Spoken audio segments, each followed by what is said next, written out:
Air Adventures of Biggles.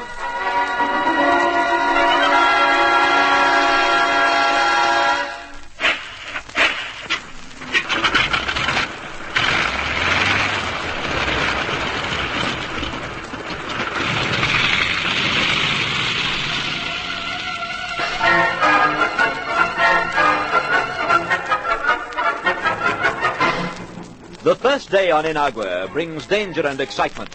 With the afternoon almost past, Bertie is the only one who's experienced no thrills. Guarding the amphibian in Man-o-War Bay, he's spent the day practicing on Harriet. Biggles and Tom Hammonds have found the Vega, narrowly escaped capture by von Stahlheim and Solotov, and are now on their way back to the plane. Ginger and Algy, striking overland in search of Hagen's papers, have survived an attack by a wild boar, an even more murderous attack by Napoleon Morgan, and now seem close to the hiding place of the missing plans. It is a broken-down hut by the lagoon's edge. Under a pile of palm branches in the corner, they find freshly turned earth. At once, they start to dig. It all ties in. The flamingos, the lagoon, the hut near the edge, and now this earth. Keep digging, Ginge. I'm not making much headway. Never mind. Stick at it. I'm sure the papers are buried here. Our hands aren't much good for this, Algy. We need proper tools. We haven't got them. Our hands will have to do. Well, watch yourself. There's a lot of broken shell mixed with this earth. It's not going to stop me finding the papers. But the dirt's too hard. We'll never scoop it away like this. Get stuck into it again. We'll do it if we keep at it. Ooh, what is it? My hand. I gassed it on a shell. Have you got a handkerchief? You better wash it first, hadn't you? In a minute. Just wrap it up to stop the bleeding. All right, but don't you let it go septic. There. Thanks. Oh, confound it. You know, we're getting nowhere, Algy. We'll have to face it. And yet the papers are down there. They must be. But how are we going to dig them out? We'll carve our hands to pieces. All right, we'll find something else. We're not giving up. There are the palm fronds. Do you think they do? The spine's the only part that'll be any use. Try one. It crumbles to bits when I put pressure on it. It's too old. There's nothing else in the hut. I've got a penknife, and there are our guns. Try them. Anything's worth a go.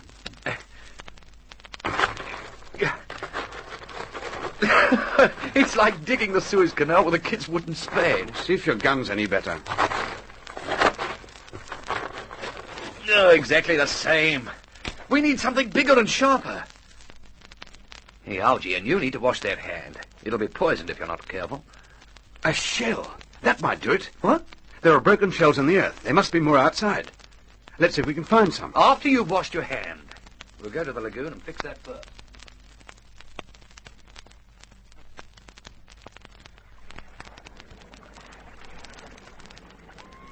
No need to drown me, Ginge. It's clean enough.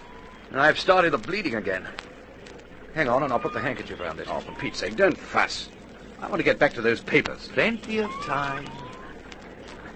Yes, that'll do you. Now, the shells. There must be shells about somewhere. Well, we're out of luck, Algy. There's nothing here except that salty mud. But we saw them in the hut. They were mixed with the dirt. One good big shell. That's all we need. There are probably hundreds of them a couple of feet under the mud, but if you don't mind, I'll confine my digging to the hut. All right, a piece of wood. Now, where's there a decent tree? Have you seen a decent tree on the island yet? A piece of thorn bush would do. But even that doesn't go in this part. We'd have to walk a mile for it. Oh, there are those cactus bushes, if they appeal to you. They're no use. There must be something we could use as a digging tool. I'm afraid we've picked the wrong place, old man. But it's ridiculous. No, it isn't. The island's not much better than a desert. That's all that's wrong. To find the sort of thing we want, we'll have to go back to the thorn bush. Too late for that. Do you realize it's after 5? Good grief, so it is. It'll be dark before we get back to the kite. And I'm not going back until I've found those papers. Come into the hut again. Something might strike us. I'm beginning to wonder if we aren't on the wrong track altogether. What do you mean? Well, I know the earth looked as if it had been dug, but we might have imagined it. Of course it's been dug. It looked like it on the surface, but it was darned heavy underneath. I think we're wrong, Algy. We're jumping to conclusions. We aren't the only ones. Have a squint at this. What? Footprints? Yes, clear footprints in the mud. And made not so long ago. Your pal Napoleon Morgan's been snooping around here. Those aren't Morgan's footprints. How do you know? They were his we saw on the beach. Narrow pointed shoes. These are broad and squat. Look. And whose are they? He's the only bloke we know of who came through here. They're Zolotov and von Stahlheim. Either of them could have made them. I can't imagine old Eric wearing fat, stumpy shoes. Zolotov? He's not the type either.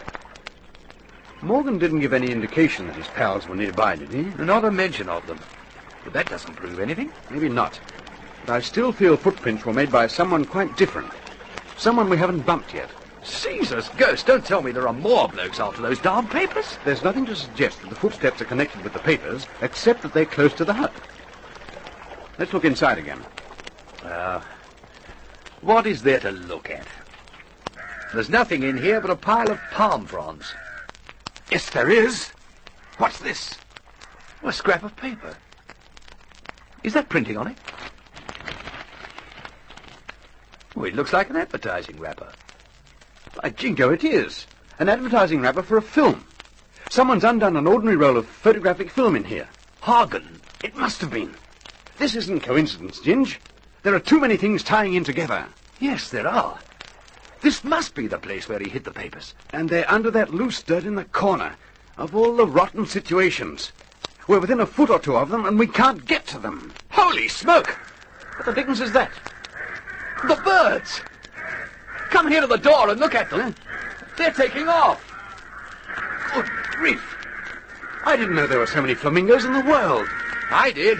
We flew into a flock like that the other day. The kite disturbed them when we came down low. Then something must be disturbing them now. What is it, Ginge? Can you see? I can't see anything but birds for the moment. Look, they're still taking off. Yes. Yes, there is something moving. I can see a black blob through them.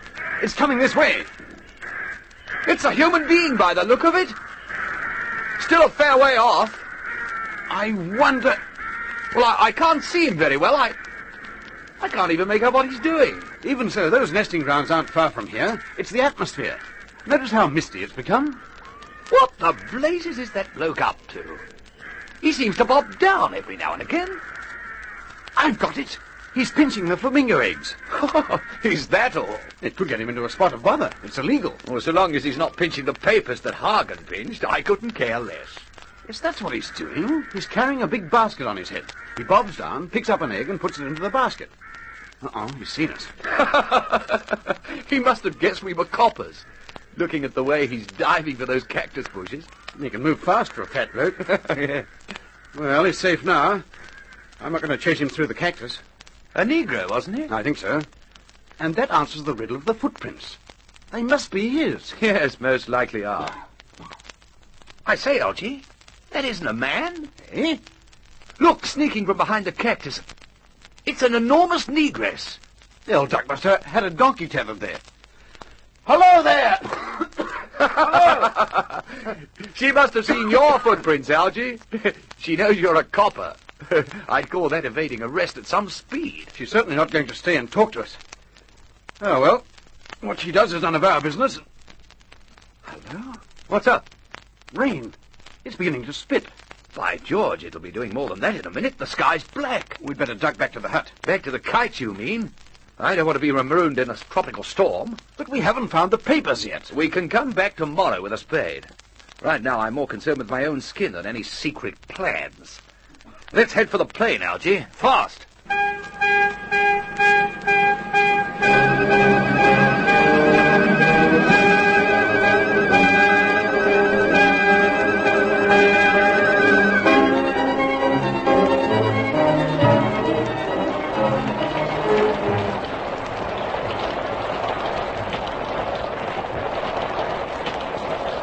How far from the plane do you reckon we are, Biggles?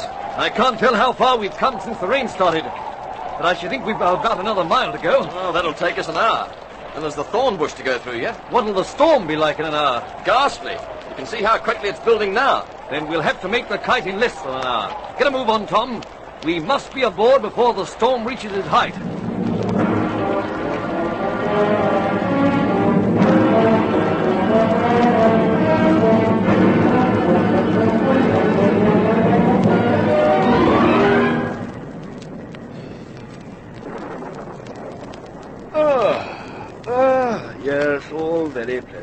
dear old darling.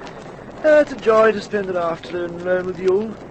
There's less crudity and harshness when those galoots aren't about. Sizzling sausages. It's raining. And blowing like billy-o. Oh, you are a cod, Harriet. Why did you make so much belly row? I'd better have a look at this. I don't like the feel of the very kite. The anchor's dragging, I thought so. Baked potatoes. We'll be aground in a minute.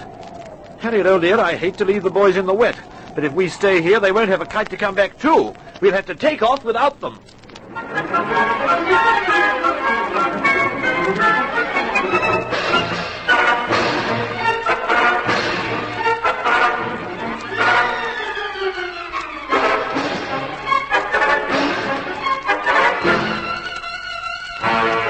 There's no fooling about Bertie now. He dashes forward to leap into action. Will his friends be safe marooned on the island?